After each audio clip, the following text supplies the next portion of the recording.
అనుకుంటున్నారంటే ముఖ్యమంత్రులు మంత్రులు ఎమ్మెల్యేలు పాలన చేయరు. పాలన చేసేది కింది స్థాయిలో ఉద్యోగస్తులు. సరైన ఉద్యోగుల సంఖ్య లేకపోతే ఆ రాష్ట్రం యొక్క అభివృద్ధి కుంటపడుతుంది. ఇప్పుడు కేరళ కానీ మిగతా అభివృద్ధి చెందిన రాష్ట్రాల్లో ఉద్యోగస్తులకి ప్రజలకి మధ్య రేషియో ఎట్లా ఉందో ఇక్కడ 50% తక్కువ ఉంది. ఏ నిరుద్యోగుల త్యాగాల మీద అయితే తెలంగాణ రాష్ట్రంలో ఇలా కేసీఆర్కి ఏ గతి పట్టిందో రేవంత్ రెడ్డి 18 నెలల కాలంలో 18 సెకండ్లకు టైం ఇవ్వట్లే. అన్ని తెలిసిన కేసీఆర్ ఆగం చేసిండు, యాగాల పేరుతో అప్పుల కుప్ప చేసిండు. ఏం తెలియని రేవంత్ రెడ్డి అన్ని తెలిసినట్టు నటిస్తున్నాడు. మనిషికి ఏం తెలియకపోయినా తప్పులేదు, తెలుసుకోకపోవడం మూర్ఖత్వం. ఈయన అడ్వైజర్లు ఎవరు, బడ్వైజర్లు ఎవరు? ఆ ఫహీం ఖురేషి గాడు వాళ్ళ అడ్వైజర్లు.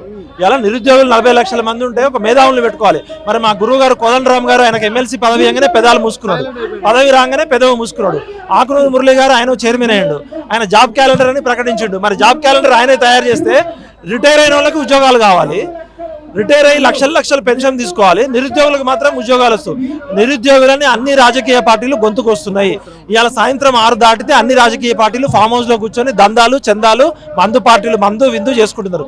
అన్ని రాజకీయ పార్టీలకి కర్రు కాల్చి వాద పెట్టే శక్తి విద్యార్థి శక్తే.